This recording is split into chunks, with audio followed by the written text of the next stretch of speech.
what are the challenges and what are the benefits of being a person of color working in Canada as an actor? What are the challenges and the benefits? I honestly think there are more benefits than challenges, Fantastic. to be honest. And I know everyone has a different story. But I think the benefit is that I'm not forgotten. Yeah. I think in the mix, I think they're going to remember us because there are fewer of us. I think a challenge just could be someone may be uncomfortable with the fact that I'm in a certain role.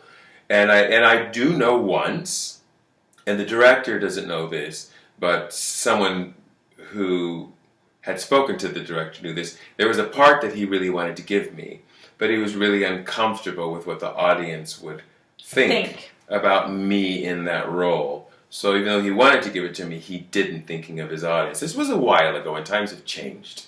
So times have changed in the last, not 100%. But they're changing. But they're changing. That's Yes. a better way of putting it. But they don't know that I know that. But somebody came up and said to me, "Oh yeah, I heard that such and so was thinking about you for that role, but he was worried about what the people would say about a black man." And I was just like, "Oh, do you know what you just said to me? Right. I'm not supposed to know this, I don't think." And it was disappointing because I really wanted to do that role. But luckily enough, I've done it twice since.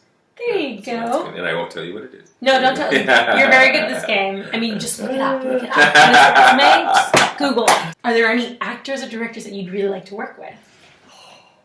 Well, I have to say, and this sounds like I'm being because I'm here now, but I'm so excited to be working with Jackie. Like, I was here 12 years ago, and I've seen a lot of her shows, and I've never worked with Jackie. And finally, I got to work with Jackie Maxwell. So that was a big thrill. I would love to work with Gary Griffin again. I worked with him once, and I really love his work and his clarity and storytelling.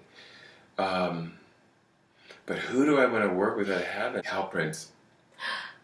Very nice. Yes. Are you listening? Showboat was the first show that I moved here to do, and Hal Prince was the director of that show, and I loved working with him. But because I was only in the ensemble, I didn't really get close to him in terms of working on a character. So I'd really love to have another chance to do something with him. He's an amazing man. Magic. Showboat. That's the show that brought you here.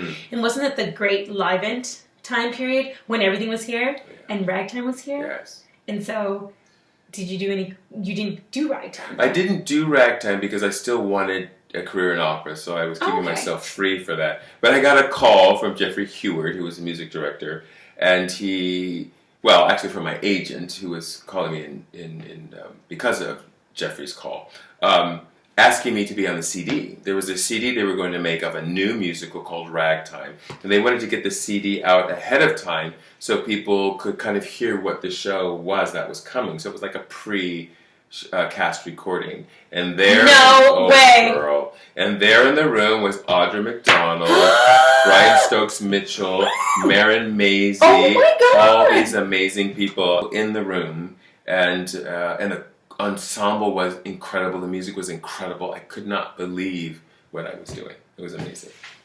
What was some of the best advice you got about starting this career, and from whom? And what would you tell future thespians?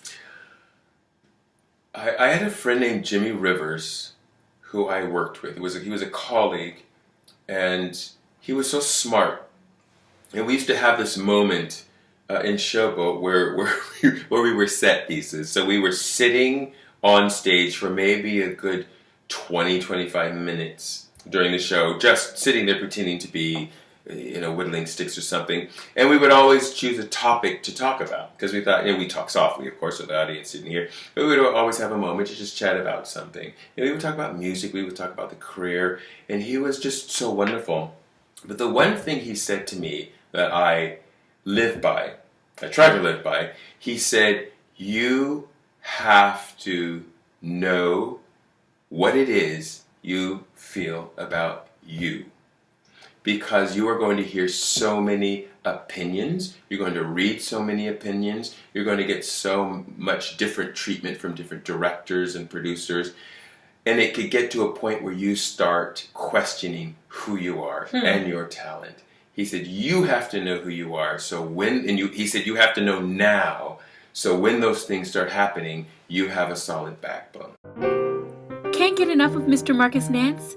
Tune in next time for some bonus features here on the Blacktor Studio.